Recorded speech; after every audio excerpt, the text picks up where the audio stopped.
जी असन दोस्तों, जीअं त तव्हांखे ख़बर आहे त पाण अनाउंस कयो क्रिटिकल स्टडीज़ फोरम जे तरफ़ां जेका मौजूदा सूरत हाल आहे, ख़ासि तौर ते जेका मिडल ईस्ट में नई जंग जेका शुरूआति थी आहे ऐं नई जंग जेका इसराइल फ़लस्तीन जे अंदरि या गाज़ा जे अंदरि शुरू कई आहे ऐं उन जा इम्कान आहिनि त उहा वधीक फैली सघे थी। उन हवाले सां असां इहो अनाउंस कयोसीं त अॼु पाण हिन ते हिकिड़ी पंहिंजो ऑनलाइन मौक़िफ़ ऐं पंहिंजो जेको आहे हिन ते CSF जे प्लेटफॉर्म तां पंहिंजी ऑनलाइन जेका डिस्कशन आहे उनखे अॻिते वधाईंदासीं ऐं हिकिड़ो तफ़सीली पाण हिन ते ॻाल्हि ॿोल रखंदासीं त आख़िर हिननि कॉन्फ्लिक्ट जा, हिन जंग जा कहिड़ा सबब आहिनि, तारीख़ी पस मंज़र छा आहे, खिते ते कहिड़ा असर पवंदा, दुनिया ते कहिड़ा असर पवंदा ऐं असां ते कहिड़ा असर पवंदा। सो सभ खां पहिरियां हाणे पाण जॾहिं शुरूआति कयूं था त ख़बरूं हेडलाइंस इंटरनेशनल तव्हां सभु ॿुधंदा हूंदा त 7 अक्टूबर ते इसराइल जे अंदरि हमास जे फाइटर्स हिकिड़ो तमामु वॾो हमिलो कयो ऐं उहो हमिलो इहो चयो वञे थो या सम्झो वञे थो त इसराइल जी सरज़मीन जे अंदरि तारीख़ जो वॾे में वॾो हमिलो हुयो, जंहिंमें हींअर ताईं इसराइली अंगअखर मुताबिक़ 1400 इसराइली जे हमले में मरिया ऐं हज़ारे ॿिया ज़ख़्मी थिया ऐं उन सां गॾो गॾु तक़रीबन 200 इसराइली जेके आहिनि अॼु बि हमास वटि हॉस्टेज आहिनि। इहो सॼो जेको हमिलो आहे इहो इसराइल जी सरज़मीन ते तारीख़ में वॾे वॾो हमिलो। उन खां पोइ इसराइल ज़ाहिरी ॻाल्हि आहे जेको पाण खे मिडल ईस्ट जो सुपर पावर सम्झे थो, जंहिं पाण खे जंहिंजे बारे में ख़्यालु उहो आहे बि ऐं या कहिड़ी हद ताईं हक़ीक़त बि आहे त उहो फ़ौजी मिलिट्री ऐं अस्करी तौर ते मिडल ईस्ट अंदरि नाक़ाबिले तस्कीर हिकिड़ी क़ुवत आहे। त उन ते एॾो वॾो हमिलो जॾहिं थिए त हुननि चयो त इहो असांजो 9/11 आहे ऐं उन खां पोइ इसराइल गाज़ा ते बमबारी करणु शुरू कई इन प्रिटेक्स्ट त बाबा सेल्फ डिफेंस जो हक़ु जेको आहे उहो इसराइल खे हासिलु आहे ऐं इसराइल जेको आहे उहो हमास ते अटैक कंदो, हमास खे धरती तां ख़तमु करे छॾींदो, मिडल ईस्ट खे हमेशह लाइ तब्दील करे छॾींदो ऐं इन बहाने सां उन फ़लस्तीन ते हमला कया आहिनि, गाज़ा ते हमला कया आहिनि, जंहिंजे नतीजे में वरी 3000 खां मथे फ़लस्तीनी मरी चुका आहिनि। ऐं कल्ह राति जेको आहे सुबुह गाज़ा अंदरि हिकिड़ी हॉस्पिटल ते हमिलो कयो जंहिंजे नतीजे में 500 खां मथे फ़लस्तीनी सिर्फ़ु हिकिड़े हमले में मरी आहे। ऐं इहो उन खां पोइ सिचुएशन अञा वधीक जेका आहे उहा गंभीर थी वई आहे। अॼु अमरीकी सदर इसराइल जे अंदरि हुयो, अरबन हुन सां मिलणु, जॉर्डन ऐं मिस्र सां हुनखे मिलणो हुयो त जीअं जेके गाज़ा में फाथल माण्हू आहिनि उन्हनि जी लाइ ह्यूमैनिटेरियन एड कीअं पहुचाइजे ऐं मिस्र कीअं उन्हनि जी बॉर्डर खोले। पर जेको हमिलो थियो हॉस्पिटल ते उन खां पोइ फ़लस्तीन जे लीडरनि या जॉर्डन जे लीडरनि बि प्रेसिडेंट बाइडन सां मिलण जो हींअर ताईं इनकार कयो आहे ऐं ईरान बि ख़ुदि इहो चयो आहे त कुझु ई असां ॾींहंनि में या ॾींहंनि न बल्कि कुझु ई वक़्त में असां इसराइल सां बि असां कार्रवाई करे सघूं था, जंग करे सघूं था। सो अहिड़ी सूरत हाल असांखे नज़र अचे थी जंहिंमें ई पूरो इलाक़ाई जंग ऐं पूरी दुनिया ते बि असरु पइजी सघे थो। त इहे सभु शयूं असां ॾिसूं था पिया ऐं इन सॼे मामले खे पाण सम्झंदासीं त हीअ जंग छो लॻी आहे। पर इन जंग छो लॻी आहे उनजे लाइ पाण खे हिकिड़ो कॉन्टेक्स्ट जेको आहे सम्झणो पवंदो त इसराइल असां सम्झूं था त हिकिड़ी साम्राजी क़ुवत आहे मिडल ईस्ट अंदरि ऐं वर्ल्ड साम्राज अमेरिका जो उन ते हथु आहे ऐं फ़लस्तीन जो जेको आहे उहा हिकिड़ी ग़ुलाम क़ौम आहे, प्रेस्ड क़ौम आहे ऐं उहा तारीख़ी तौर ते उन सां हिकिड़ो ज़ुल्म रहियो आहे। इहो त पाण सम्झूं था, पर उन कॉन्टेक्स्ट खे पाण जॾहिं सम्झंदासीं त इहो कीअं थियो ऐं इसराइल कीअं बुनियादी तौर ते इहा ऑक्यूपेशन पंहिंजी जारी रखी आहे, कीअं आलमी कानून जूं हुन धजियूं उॾायूं आहिनि ऐं कीअं हीअ हमास जहिड़ी तंज़ीम हींअर फ़लस्तीन जे अंदरि कीअं उभरी ऐं पोइ अहिड़ा हमला कया ऐं उन में इंटरनेशनल कहिड़ा फैक्टर्स आहिनि जंहिंजे करे ही हाणे हमिलो थियो आहे। सो इहे सभु शयूं ॾिसण लाइ असां तारीख़ तो वञणो पवंदो। इसराइल बुनियादी तौर ते असां सम्झंदा आहियूं त इसराइल जे पोयां जेका आइडियोलॉजी आहे उनखे असां ज़ियोनिज़म चवंदा आहियूं या सियोनियत चवंदा आहियूं। सियोनी जेका तहरीक आहे या ज़ियोनिस्ट जेका तहरीक आहे उहा 19वीं सदी में यूरोप में बुनियादी तौर ते फुटी ऐं उन में सभ खां वधीक जंहिंजो बानी हो थियोडर हर्ज़ल, उहो बुनियादी तौर ते ऑस्ट्रो हंगरियन हिकिड़ो राइटर हुयो जंहिं बुनियादी तौर ते ज़ियोनिज़म जो बानी जेको सम्झो वेंदो आहे। त उन दौर में इहा जेका तहरीक शुरू थी यूरोप अंदरि, त ईस्ट यूरोप अंदरि जर्मनी में, पोलैंड में, रूस में ख़ासि तौर ते यहूदियुनि जी परसिक्यूशन तमामु घणी हूंदी हुई ऐं ज़ियोनिज़म जेको आहे उहा उहे बर्तानिया में ख़ासि तौर ते या वेस्टर्न यूरोप में उहे बिज़नेसमैन या उहे लेखक या उहे मिडिल क्लास माण्हू हूंदा हुआ जेके तमामु घणो लॉबिंग जो कमु कंदा हुआ, असराइतो कमु कंदा हुआ वॾनि यूरोप जे वॾनि आलमी ताक़तुनि जे पॉलिटिकल सेंटर्स अंदरि। ऐं थियोडर हर्ज़ल जेको हुयो उहो बि ऑस्ट्रो हंगरियन राइटर हो। त इहा ज़ियोनिस्ट मूवमेंट उन बुनियादु रखियो 19वीं सदी में। ऐं उनजो जेको बुनियादी तौर ते मोटो हुयो, उहो मोटो इहो हुयो त यहूदी जेके आहिनि बुनियादी तौर ते उहे परसिक्यूट थियनि था। यहूदियुनि जी इहा राइट आहे त हू होमलेस कया विया हुआ कुझु हज़ारे साल अॻु, ऐं हाणे वापसि उन्हनि खे पंहिंजी ज़मीन जेका फ़लस्तीन अंदरि आहे उहा ॾिनी वञे ऐं हू पंहिंजे उन ज़मीन खे रिक्लेम कंदा जंहिंजो नालो इसराइल हूंदो। ज़ियोन जेको आहे ख़ुदि बाइबल अंदरि इसराइल जो हिकिड़ो नालो आहे। त इहा हिकिड़ी ज़ियोनिस्ट मूवमेंट हुई त वापसि असां पंहिंजा रिक्लेम कंदासीं पंहिंजी ज़मीन खे फ़लस्तीन अंदरि। मज़हबी बुनियाद ते इहा हिकिड़ी जेका आहे ज़ियोनिस्ट तहरीक डेवलप थी। इंट्रस्टिंगली उन में भई तारीख़ में पाण नथा वञी सघूं या इसराइल जी पूरी तारीख़ ते पाण नथा ॻाल्हाए सघूं उन शॉर्ट टाइम में, पर इंट्रस्टिंगली उन्हनि जो मोटो हूंदो the land without people for the people without a land. इहो हिकिड़ो बेसिक उन्हनि जो मोटो हुयो। हाणे लैंड विदाउट अ पीपल छा आहे, यानी हुननि जो तसवर इहो त जेको फ़लस्तीन आहे उहो लैंड विदाउट पीपल आहे।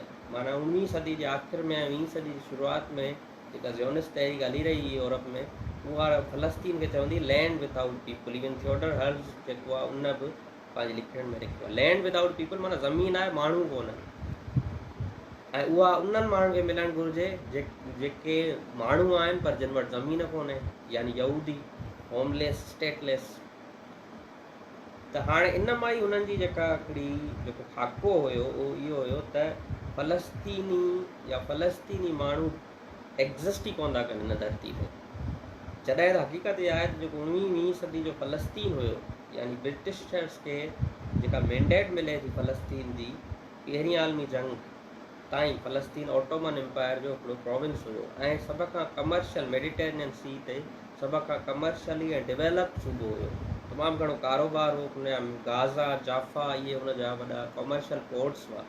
फ़लस्तीन हिकिड़ो उसरंदड़ हिकिड़ो खितो हुयो ऐं जिते अरब रहंदा हुआ या फ़लस्तीनी रहंदा हुआ। ऐं फ़लस्तीनी उहे आहिनि जिन तारीख़ी तौर ते रुॻो मुस्लमान फ़लस्तीन में न हुआ पर लखे ईसाई हुआ, यहूदी बि हुआ, जेके लोकल यहूदी उतां जा, जिन पंहिंजी हज़ारनि सालनि जी इर्तिका मां फ़लस्तीनी आइडेंटिटी डेवलप कई हुई।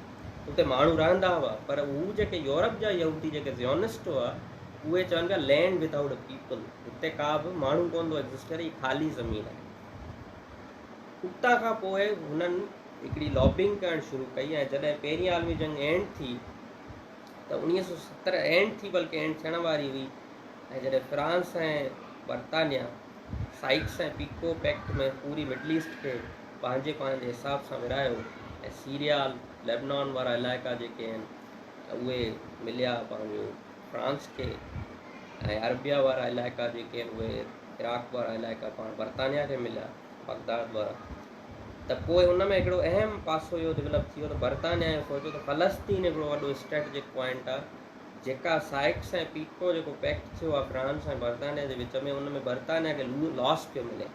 इन करे इहो ज़रूरी आहे त फ़लस्तीन जी स्ट्रेटजिक पॉइंट असां हासिलु कयूं। हाणे उन ई वक़्तु बर्तानिया अंदरि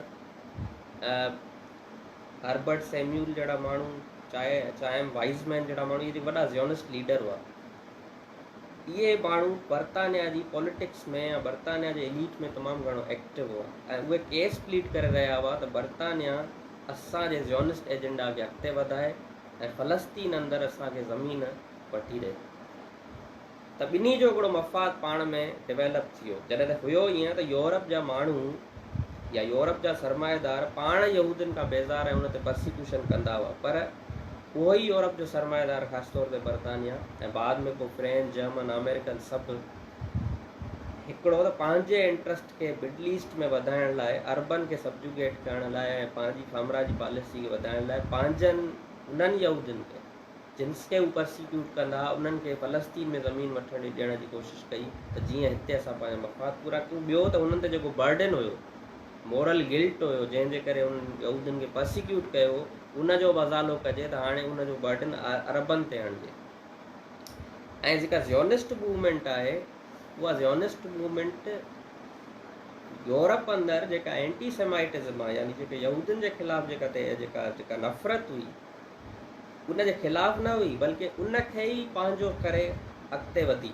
छाकाणि त जॾहिं ज़ियोनिस्ट चवनि था त इसराईली जेके यहूदी आहिनि उहे इज़राइल वञनि, इज़राइल उन्हनि जी ज़मीन आहे, त यानी हू इहो चवनि था त यूरोप अंदरि जेके यहूदी हुआ जेके हज़ारनि सालनि खां रही उते यूरोपियंस हुआ, यूरोप जी तहज़ीब में वॾा वॾा नाला जेके आहिनि उहे यहूदी आहिनि, त उहे बुनियादी तौर ते उन एंटी सेमाइटिक जेको यूरोप जो जेको साम्राज्य जेका ख़्यालु हुयो उनखे ई रिप्रोड्यूस कनि पिया त माना हाणे असां यूरोप जा न आहियूं, असांखे वापसि असांखे इसराइल मोकिलियो वञे। त इहा जेका उन दौर में 1917 वारे 17-18 वारे जेको टाइम आहे उन में अहिड़ी सिचुएशन डेवलप थी त ज़ियोनिस्ट बर्तानिया खे चई रहिया हुआ त असांजे एजेंडा खे अॻिते वधाए, ऐं बर्तानिया इहो सम्झी रही त फ्रांस सां मूंखे डीलिंग करण लाइ ऐं मिडल ईस्ट अंदरि पंहिंजी स्टेट खे वधाइण लाइ फ़लस्तीन अंदरि ऐं यहूदी आबाद कया। त ॿिन्ही जो मफ़ाद हिकिड़े ख़ासि टाइम ते हिकु थी वियो ऐं 1917 में असां ॾिसूं था बाल्फोर डिक्लेरेशन अचे थी, जेको फॉरेन सेक्रेटरी बाल्फोर आहे लेबर पार्टी जो, उहो लॉर्ड रॉथशाइल्ड जेको जूइश लीडर हुयो उनखे ख़त लिखे थो, जेको बुनियादी तौर ते उहा डिक्लेरेशन थिए थी त बर्तानिया हाणे फ़लस्तीन अंदरि जेको ऑटोमन एम्पायर किरंदो, उनखां पोइ जेकॾहिं बर्तानिया खे मैंडेट मिलंदी त पोइ बर्तानिया जूश होमलैंड स्टेट अञा न हुई, जूश होम फ़लस्तीन अंदरि ठाहींदो, यानी तेज़ी सां यहूदियुनि खे उते आबाद कंदो। 1923 में जॾहिं बर्तानिया खे यूनाइटेड नेशन मैंडेट ॾिनी फ़लस्तीन जी, त 1920 खां 1923 वारे हिन टाइम में, त पोइ उन मैंडेट सां इनकॉर्पोरेट कयो वियो बाल्फोर डिक्लेरेशन खे। ऐं पोइ असां ॾिठोसीं त 1948 ताईं पूरी यहूदी सेटलमेंट्स थियूं। हाणे उन दौर में जॾहिं बाल्फोर डिक्लेरेशन आई त तक़रीबन तॾहिं उनखां पहिरियां बि यहूदी उते आबाद थियणु शुरू थिया हुआ, पर तक़रीबन उनजी आबादी 50,000 हुई। ऐं जॾहिं बर्तानिया उतां निकितो त तक़रीबन 1 मिलियन ताईं जेको आहे उहे जूस थी विया ऐं उन्हनि इसराइल जी डिक्लेरेशन कई। त हिकिड़ो असांखे इहो पस मंज़र मिले थो त बर्तानिया कीअं उन्हनि खे अॻिते जेको आहे वधायो, उते सेटलमेंट्स करायूं, उन्हनि जूं पैरामिड ते जॾहिं उन्हनि आबाद कया बर्तानिया पंहिंजी मैंडेट अंदरि, त उन्हनि जूं ज़मीनूं अरबनि जूं ख़रीद कयूं वयूं। उन्हनि जूइश सेटलमेंट्स सां गॾोगॾु जूइश पैरामिलिट्री फोर्सिस जेके बर्तानिया मिलिट्री सां गॾु विढ़ंदा हुआ उहे क़ाइमु कया विया, त जीअं जेके अरबनि खे तशदुद सां लॾाइनि पंहिंजी ज़मीनुनि तां, इहो क़ाइमु कयो। इंटेलिजेंस यूनिट्स ठाहिया विया जेके कनेक्टेड हूंदा हुआ, जेके दुनिया में डायस्पोरा आहे यहूदियुनि जी, बिज़नेसमैननि जी, त का बि अगरि ज़मीन अरब खपाए थो या को बि अरब मजबूर आहे जेका ज़मीन वठणी आहे, त मथे इंफॉर्मेशन मोकिलियो, उतां ई पोइ पैसो अची वेंदो ऐं उहा ज़मीन ख़रीद कई वेंदी। नेशनल फंड ठाहियो वियो, जूश एजेंसी ठाही वई जेका सॼी सुपरवाइज़ करे पई इन फ़लस्तीन अंदरि जूश आबादकारी खे। ईअं सॼो हिकिड़ो मामिलो करे 1948 अंदरि 47 में स्टेट ऑफ इज़राइल जेको आहे यूनाइटेड नेशंस जी करारदाद पास कई। जॾहिं बर्तानिया सम्झो ॿी आलमी जंग खां पोइ त हाणे असां उहे निकिरंदासीं हितां, सॼी दुनिया मां निकिरी रहिया हुआ, फ़लस्तीन मां बि असां निकिरंदासीं, असां मैंडेट हैंडओवर कंदासीं वापसि। ऐं ॿी आलमी जंग खां पोइ ॿी आलमी जंग दौरान जेको यहूदियुनि जो क़त्लेआम थियो, सॼी दुनिया हिन ते क़ाइल थी वई त हाणे फ़लस्तीन इसराइल यहूदियुनि खे ॾिनो वञे। ऐं ख़ुदि अमेरिका जो वॾो सपोर्ट हुई ऐं इवन सोवियत यूनियन बि जेको आहे स्टेट ऑफ इज़राइल खे जी हामी हुई।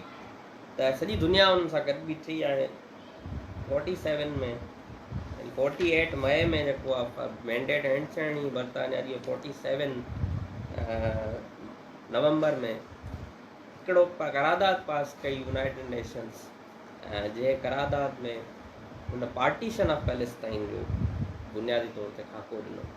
ऐं पार्टीशन ऑफ पैलेस्टाइन में हुन 3 खाका ॾिना, जेके असां चवंदा आहियूं यूनाइटेड नेशन जनरल असेंबली जी रिज़ोल्यूशन 181, जंहिंमें हिकिड़ो जूश रियासत जेके बाद में इसराइल थियो, ॿियो हुननि चयो अरब रियासत, टियों हुननि चयो त यरूशलम इंटरनेशनल जेका आहे उहा मैंडेट या इंटरनेशनल एडमिनिस्ट्रेशन आहे। हाणे जेका जूइश स्टेट उन्हनि चई, उनजो जेको इलाइक़ा हुआ तमामु मुख़्तसिर आहे, उनमें यरूशलम बि न पियो अचे, छाकाणि यरूशलम इंटरनेशनल जेको आहे में हूंदो एडमिनिस्ट्रेशन जे हेठि। जाफा जा इलाइक़ा, गाज़ा, वेस्ट बैंक, इवन जेको आहे अॼु जेके इसराइल वटि घणा इलाइक़ा आहिनि उहे इलाइक़ा जेके आहे उनमें शामिल न हुआ। बहरहाल जीअं इहा करारदाद पास थी, उनखां पोइ यहूदीन अञा वधीक हमला तेज़ करे छॾिया ऐं आहिस्ते आहिस्ते कोशिशि कई त फ़लस्तीनी एक्सपेल थियनि। हाणे जीअं मां तव्हांखे पहिरियां ॿुधायो त land without a people for a land for a people without a land, जॾहिं हुननि पहिरियां ई इहो तसवर करे छॾियो त हिते फ़लस्तीनी रहनि कोन, इन नारे जो मतिलबु हुननि वटि इहो हुयो त जूइश स्टेट तॾहिं ई ठही सघे थी, छाकाणि हुननि ख़बर आई त हेठि ज़मीन ते माण्हू आहिनि जेके इंडिजिनस माण्हू आहिनि। जूइश स्टेट तॾहिं ई ठही सघे थी जॾहिं हेठि जेके ज़मीन ते ओरिजिनल माण्हू आहिनि उहे ख़तमु थियनि, तॾहिं यहूदी मेजॉरिटी में अचनि ऐं हुननि जी स्टेट ठहे।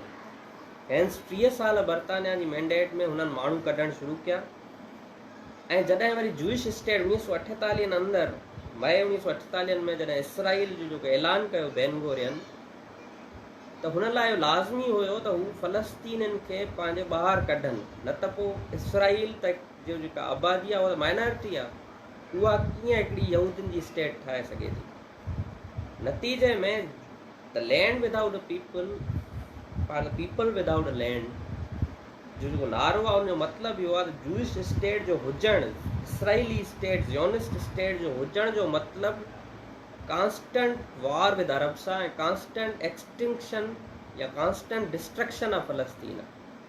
जेसि ताईं इसराइली स्टेट मुकमिल तौर ते फ़लस्तीन मां इसराइल खे ख़तमु ऐं पंहिंजो फ़लस्तीन मां अरबनि खे ख़तमु नथी करे, तेसि ताईं इसराइल जो जेको ख़्वाबु आहे उहो पूरो नथो थी सघे, छाकाणि जो हुननि जो पहिरियों ई नारो इहो हो त इहा त लैंड विदाउट अ पीपल आहे।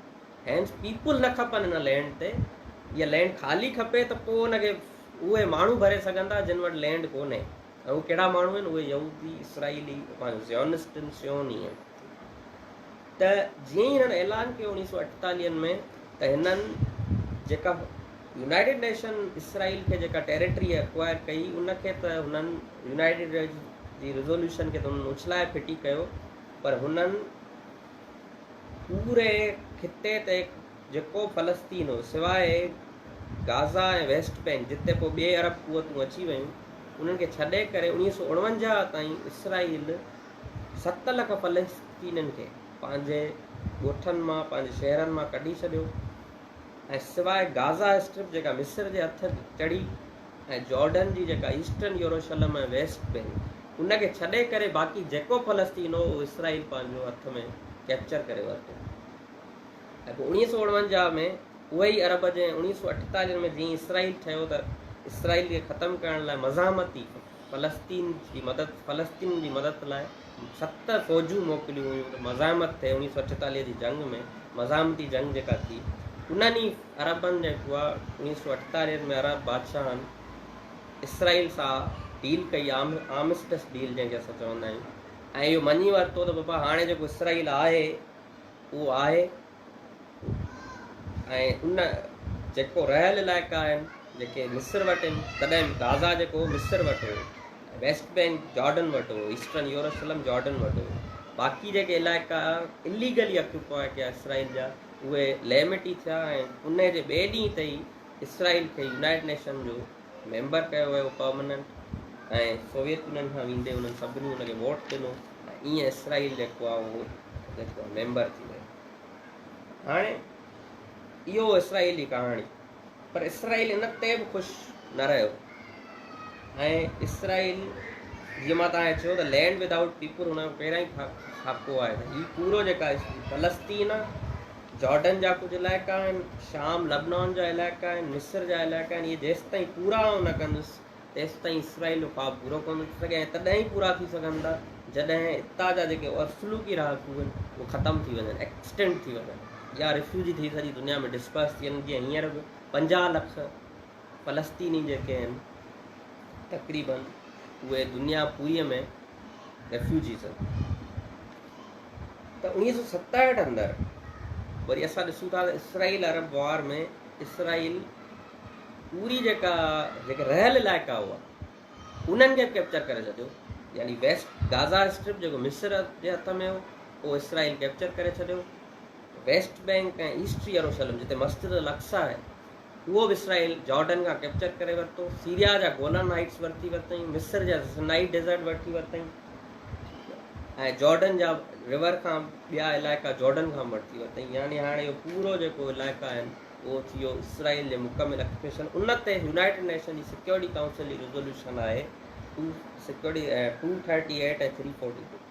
उन में इहो चयो वियो त बाबा इसराइल पंहिंजे 1967 जा जेके बॉर्डर्स आहिनि उन ॾांहुं वापसि मोटे, वेस्ट बैंक गाज़ा ईस्टर्न यरूशलेम उनखे छॾे ऐं फ़लस्तीन जे national right of self determination जेका आहे उनखे मञे।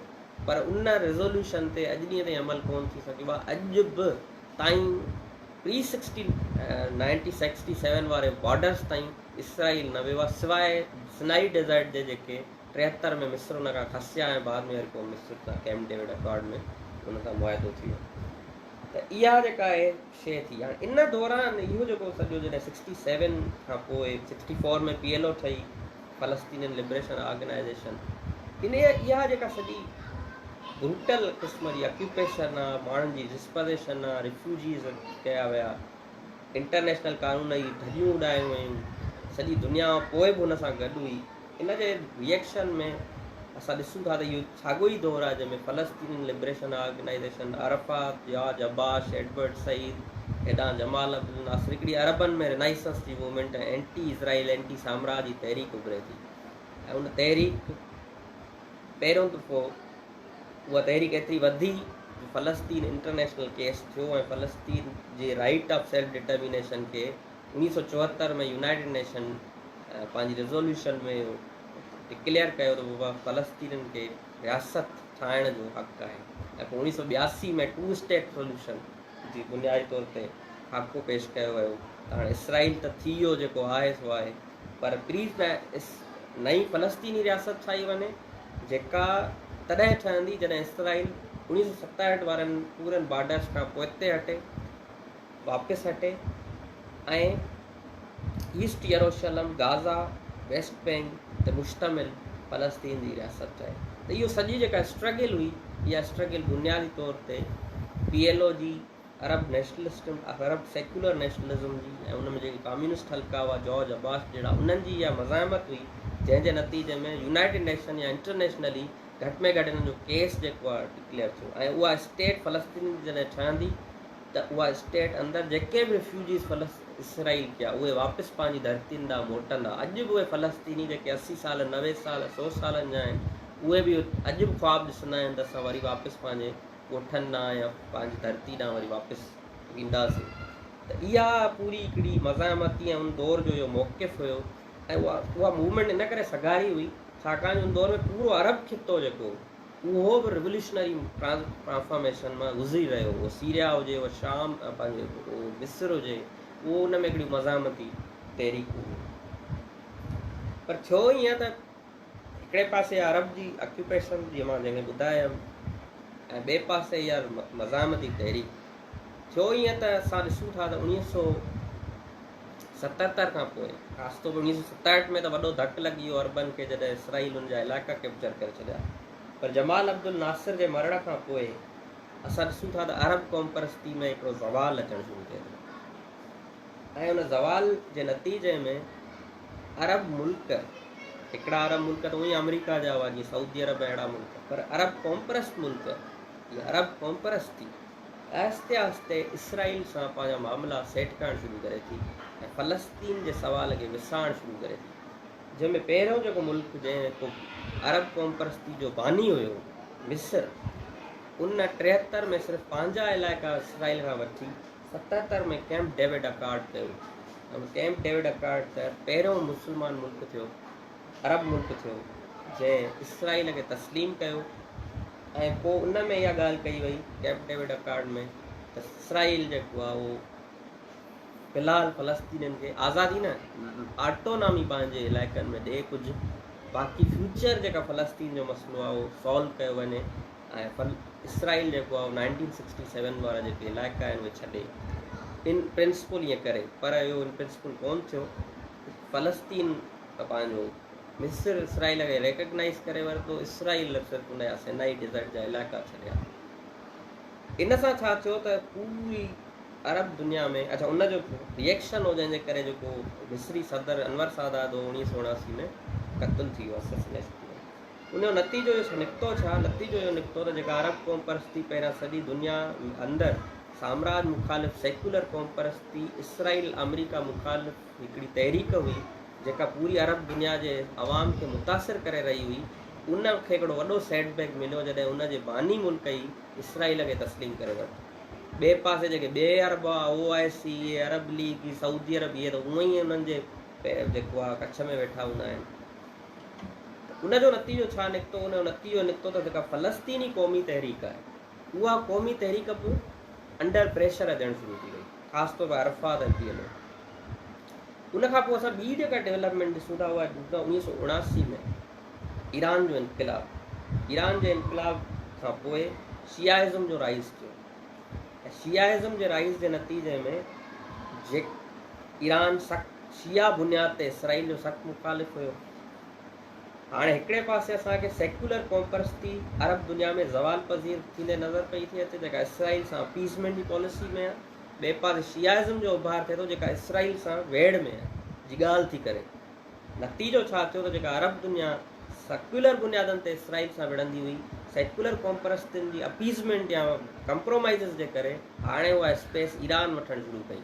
नतीजो इहो निकितो त सीरिया, शाम जेको वॾो क़ौम परस्त मुल्क हुयो जेको मिस्र सां गॾु, उनजो हाफ़िज़ अल असद बि हाणे पाण खे ईरान सां जोड़णु शुरू कयो, पाण खे शियो सॾाइणु शुरू कयो। ऐं लबनान अंदरि वॾे में वॾी यासिर अरफ़ात जी जेका कैंप हुई उहा 1982 में इसराइल जे हमले ऐं सीरिया जी गद्दारी जे नतीजे में उनखे ख़तमु करणी पई। ऐं उते पोइ 82 खां पोइ असां ॾिसूं था हिज़्बुल्लाह जेका अॼु हिकिड़ी शिया तंज़ीम एंटी इसराइल आहे, उहा डेवलप थी नज़र आई। हाणे इन जे नतीजे में छा थियो त शियाइज़म जी डेवलपमेंट, यानी मिडल ईस्ट अंदरि सेक्टेरियनिज़म जी डेवलपमेंट, एंटी इसराइल फ्रंट शियन हासिलु कयो, ईरान, सीरिया, हिज़्बुल्लाह। ऐं ॿिए पासे जेका अरब क़ौम परस्ती आहे उहा उन पंहिंजा गोॾा खोड़िया वञी इसराइल जे साम्हूं, ऐं ॿिया अरब सुन्नी मुल्क त उअं ई गोॾा खोड़िया वञनि। उन सां छा थियो, जेका फ़लस्तीनी सेक्युलर मूवमेंट PLO जे हथ में उहा प्रेशर में आई ऐं उन 1982 खां पोइ ऑनवर्ड्स इसराइल सां ॻाल्हियूं करणु शुरू कयूं। ऐं उन ॻाल्हियुनि जो नतीजो निकितो वञी 1993 में जंहिंखे असां चवंदा आहियूं ओस्लो अकार्ड्स, ओस्लो पीस प्रोसेस या ओस्लो अकार्ड्स, ओस्लो जा मुआहिदा जेके नॉर्वे जे सरबराही में थिया।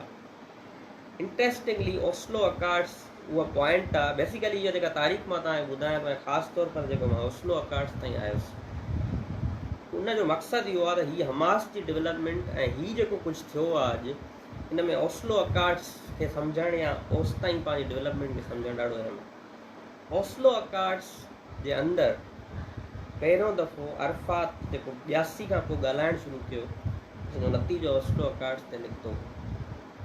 त ओस्लो अकार्ड्स अंदरि अरफ़ात खे डिप्लोमेटिक ऐं सियासी लेवल ते हिकिड़ी फ़लस्तीन जी क़ौम परस्ती, सेक्युलर क़ौम परस्ती तहरीक खे हिकिड़ी वॾी शिकस्त मिली। कल्ह मां हिकिड़ो इंटरव्यू ॿुधां पियो KTN न्यूज़ ते, हिकिड़ो सिंध जो तमामु वॾो दानिश्वर ॻाल्हि ॿोल करे रहियो आहे, ऐं उहो पियो चए त जेकॾहिं फ़लस्तीन हींअर ताईं कुझु हासिलु कयो आहे त उहो पीसफुली हासिलु कयो आहे, ऐं उहो वॾे वॾी जेका फ़लस्तीन जी अचीवमेंट आहे ओस्लो अचीवमेंट आहे, ओस्लो अकार्ड्स आहिनि। त इहा हैरत जी ॻाल्हि आहे त ओस्लो अकार्ड्स जेके अरब पाण चवनि था, एडवर्ड सईद उनखे चयो हुयो पैलेस्टाइन्स वर्साए, ट्रीटी ऑफ वर्साए जेका जर्मनी सां कई हुई फर्स्ट वर्ल्ड वॉर में, जंहिंमें शिकस्त खुर्दा जर्मनी जे मथां जेको आहे यूरोप जेको आहे सभु बर्डन नाफ़िज़ कयो। फ़लस्तीन जी ट्रीटी आहे वर्साए एडवर्ड सही जो ओस्लो अकार्ड आहे। ओस्लो अकार्ड में अरफ़ात इसराइल खे एज़ अ रियासत, एज़ अ लेजिटिमेट रियासत तस्लीम कयो फर्स्ट ऑफ ऑल। उन जे नतीजे में इसराइल खे PLO क़बूल कयो। अरफ़ात ओपनली मिलिटेंट एक्टिविटी मज़ाहमती सरगर्मी खां हमेशह लाइ ख़ैराबाद करे उनखे डिनाउंस कयो। मां हाणे कॾहिं हथियार कोन खणंदुसि, हाणे पीसफुल रहंदुसि। उन जे नतीजे में इसराइल सिर्फ़ु इहो मञियो त PLO जेका आहे उहा दहशतगर्द तंज़ीम कोन्हे, पर PLO हाणे फ़लस्तीनी अवाम जी रिप्रेज़ेंटेटिव जमात आहे। उन अकार्ड में ॿियो छा हो? उन अकार्ड में इहो हुयो त इसराइल सिर्फ़ु ऐं सिर्फ़ु जेको बि कब्ज़ो करे चुको आहे उहो त इसराइल वटि आहे।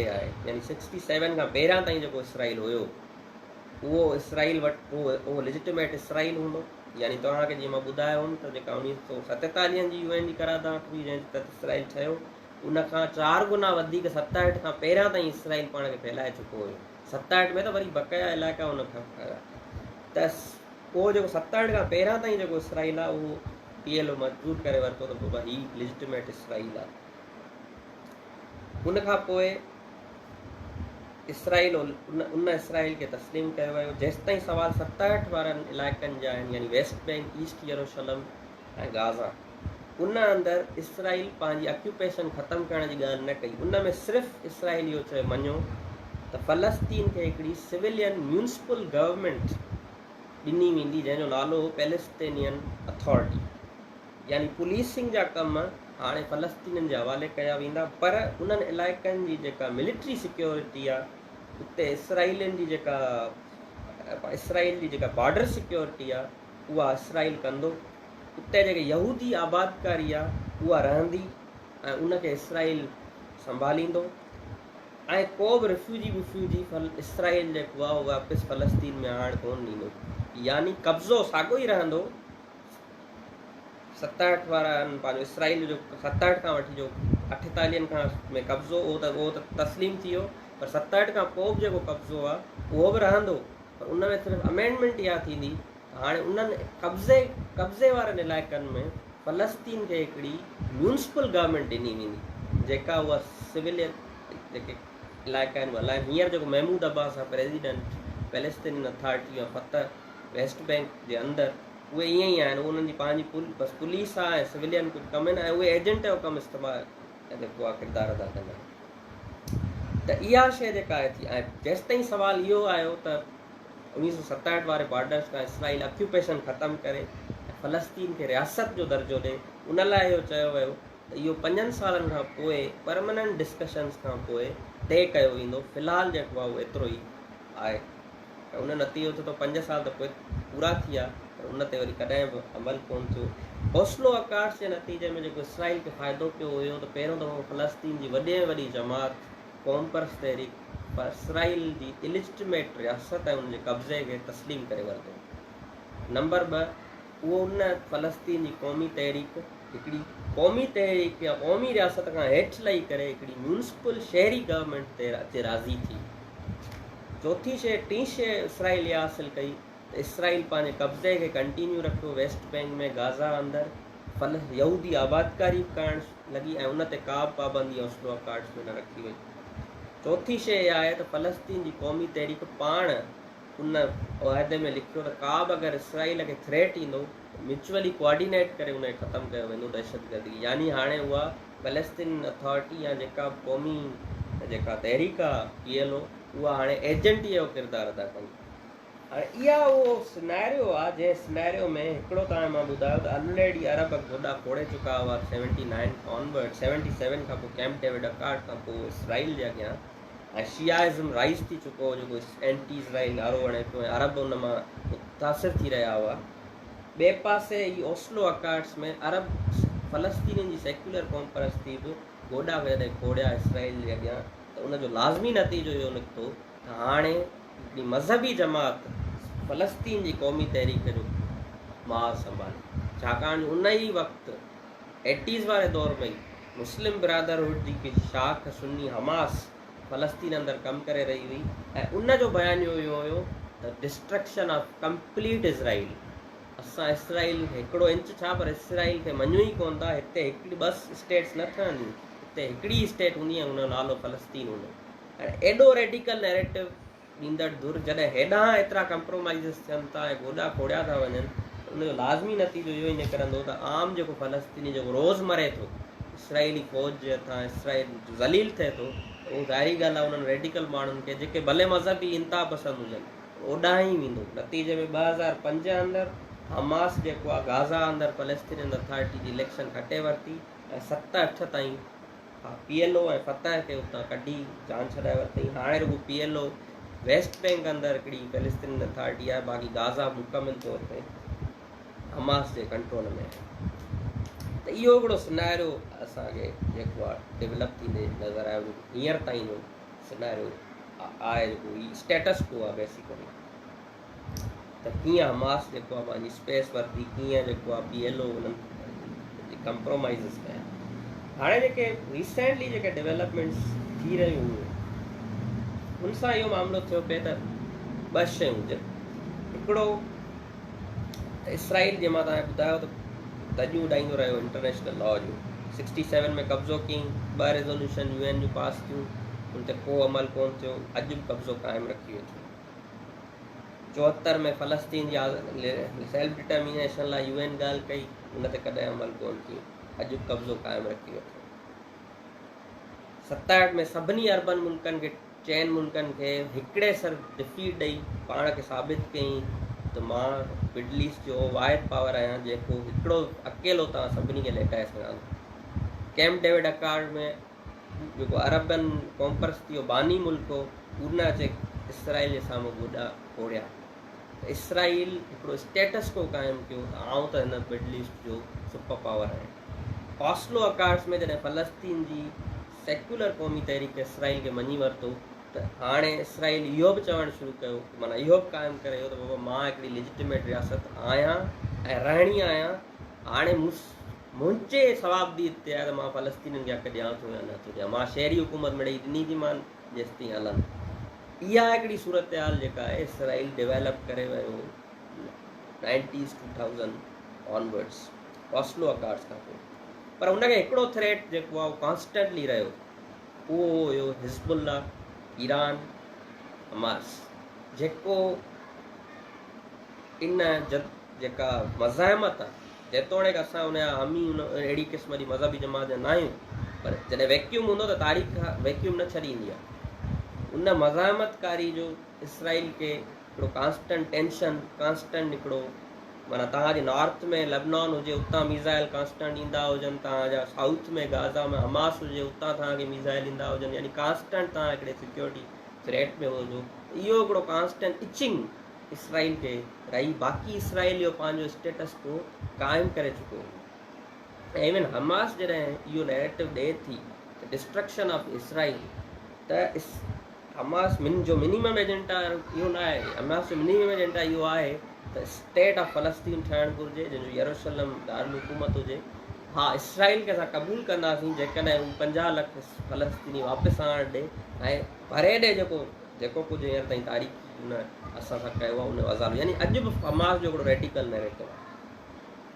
त इहा हिकिड़ी कांस्टेंट इचिंग रही आहे। उन जो हल जेको आहे इसराइल जेको कढियो उहो हाणे ट्रंप जे दौर में हमास पंहिंजो अब्राहम अकार्ड्स अरब ऐं इसराइल जी नॉर्मलाइज़ेशन लाइ पैक्स हुआ, जंहिंमें UAE, बहरैन ऐं इन्हनि मुल्क मोरक्को इन्हनि इसराइल खे क़बूल करे वरितो। ऐं हाणे जेका रिसेंटली डेवलपमेंट थी रही हुई उन डेवलपमेंट में इहो तइ पे कयो वियो त हाणे सऊदी अरब बि हिकिड़ो आहिस्ते आहिस्ते माहौल ठाहे इसराइल खे क़बूल कंदो। हाणे इन सां इसराइल जेका शइ बुनियादी तौर ते हासिलु करणु थो चाहे उहो इहो, तव्हां मिडल ईस्ट जो सुपर पावर त उहो ई क्लेम करे वियो आहियां पाण खे, फ़लस्तीनी क़ौमी तहरीक खे पंहिंजे पॉकेट में वठी वियो आहियां। आउं हिकिड़ी नाक़ाबिले तस्कीर क़ुवत आहियां जेका हाणे रहणी ई आहियां। ऐं हाणे फ़लस्तीन जेको पॉलिटिकल एजेंडा तौर एग्जिस्ट ही नथो करे, जॾहिं अरब मुल्क मूंखे फ़लस्तीन के बाईपास करे नॉर्मलाइज़ पिया कनि मूंसां, मूंखे मञनि था, छाकाणि जो अब्राहम अकार्ड्स में फ़लस्तीन एजेंडा आहे ई कोन। तव्हां नॉर्मलाइज़ इसराइल सां कंदव विदाउट फ़लस्तीन, त land without people for a land for a people without a land जो पहिरियों नारो हुयो, इसराइल तॾहिं मुकमिल थींदो जॾहिं उन फ़लस्तीन जी लैंड ते रहंदड़ माण्हू एक्सटेंड थी वञनि। अब्राहम अकार्ड्स उन जो आख़िरी धक हुयो, त अब्राहम अकार्ड्स में जेकॾहिं सभई अरब इसराइल खे विदाउट फ़लस्तीन मञी वठनि, त माना इन जो मतिलबु थियो त फ़लस्तीन पॉलिटिकली एग्ज़िस्ट ई कोन थो करे, फ़लस्तीन जो एजेंडा एग्ज़िस्ट ई कोन थो करे। इसराइल हाणे तारीख़ जी हिकिड़ी हक़ीक़त आहे, हिकिड़ी लेजिटिमेट क़ुवत आहे। इहो अब्राहम अकार्ड्स जो बुनियादी तौर ते मोटिव। त पोइ असां जॾहिं अब्राहम अकार्ड्स करे छॾींदासीं त दुनिया ॾांहुं असांजो पैगाम ईंदो, हाणे फ़लस्तीन फ़लस्तीन इशू आहे ई कोन, आउं उहे सभु वाइंड अप करे चुको आहियां।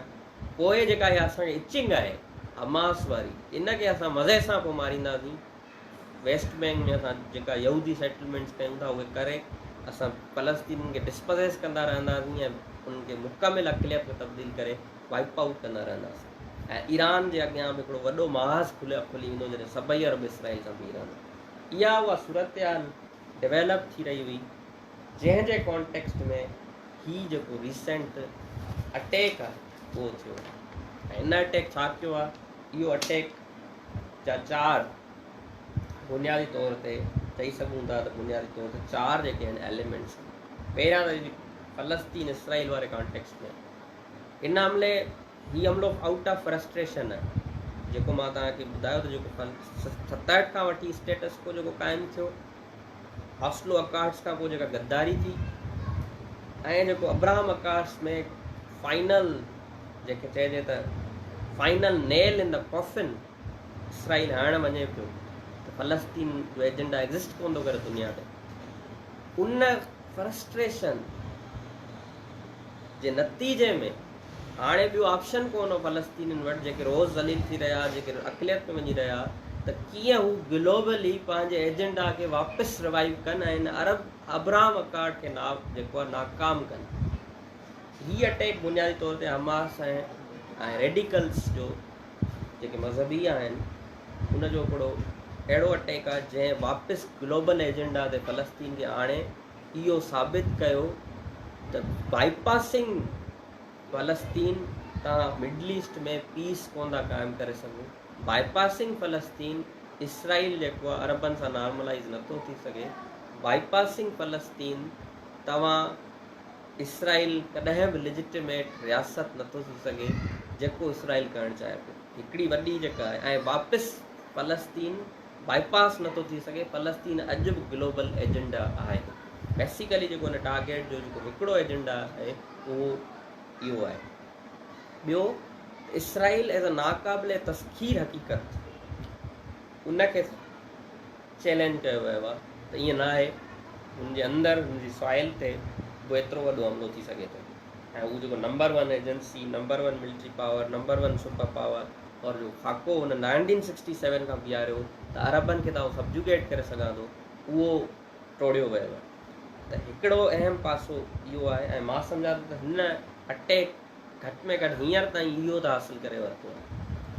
हिकिड़ो पासो हुनजो। हाणे इन अटैक जे हवाले सां जीअं त हमास जे जेके ॿ आहिनि पासा, क़तर हुनजो डोनर आहे, पर जेतोणीकि सुनी तंज़ीम आहे, पर हुनजा सपोर्टर्स शिया हिज़्बुल्लाह, ईरान ऐं सीरिया आहिनि। त ज़ाहिर आहे इहो दुनिया में बि आहे त जेकी वॾो अटैक उन्हनि जी मदद, उन्हनि जी अप्रूवल खां सवाइ नथो थी सघे। त आख़िर ॿियो कहिड़ो जेको आहे सबबु थी सघनि था जंहिंजे करे इहो अटैक थियो आहे। हिकिड़ो त मां इहो ॿुधायां थो कीअं एजेंडा ते हलंदो वियो। ॿियो जेको मामिलो आहे उहो इहो आहे त जीअं त सीरिया, हिज़्बुल्लाह, ईरान ऐं रशियन ऐं चाइनीज़ जो पाण में हिकिड़ो कहिड़ो तालुक़ु आहे।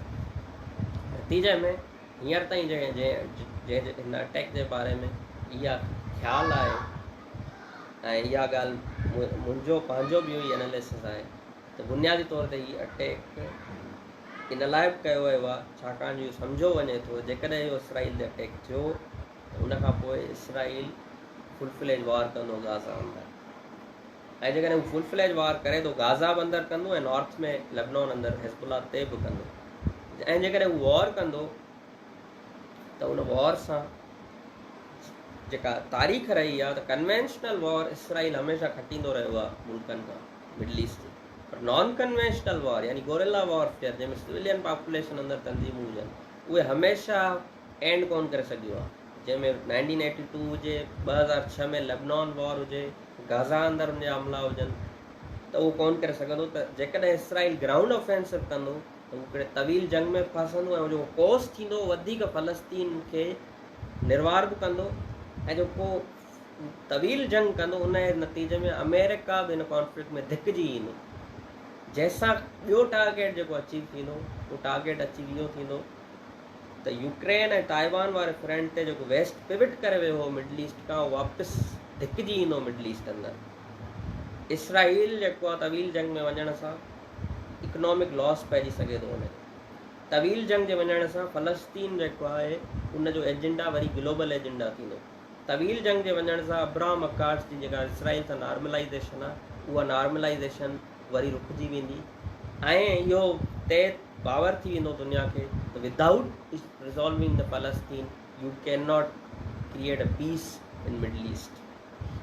त इहा जेका आहे ॿी जेका आहे बुनियादी तौर ते नुक़्तो आहे जंहिंजे करे इहो सम्झो वञे थो त हिन हमले जे अंदरि रशियन्स ऐं चाइनीज़ जेके हींअर मुकमिल तौरु जेतोणीकि हू न्यूट्रल बीठा आहिनि छाकाणि इज़राइल सां उन्हनि जा तालुकात आहिनि, पर जेको उन्हनि जो स्टैंस आहे उहे बार बार जीअं हमलो थियो त उन्हनि कंडेम त कयो पर हमास जो नालो न वरितो ऐं उन खां पोइ वरी बार बार रूट काज़ ते पिया था ॻाल्हाइनि त जेसि ताईं फ़लस्तीन जो इशू हल न थींदो तेसि ताईं अहिड़ा मामला थींदा, जेसि ताईं इहो न थी। उन जे डिक्शन मां इहो लॻे पियो त दे आर हैप्पी छाकाणि जो सम्झनि पिया त इहा वॾी डिस्ट्रैक्शन आहे। उनजो वॾो जेको बुनियादी तौर ते एविडेंस आहे उहो इहो आहे त कल्ह बाइडन इहो चयो त जेकॾहिं ऑक्यूपाइंग द गाज़ा इसराइल जी वॾी मिस्टेक हूंदी, छाकाणि जो अमेरिका जो सम्झे थो जेका तवील जंग आहे उहा ईरान खे ब्रेक कंदी ऐं नतीजे में इहा तवील जंग मिडल ईस्ट अंदरि ऑयल प्राइस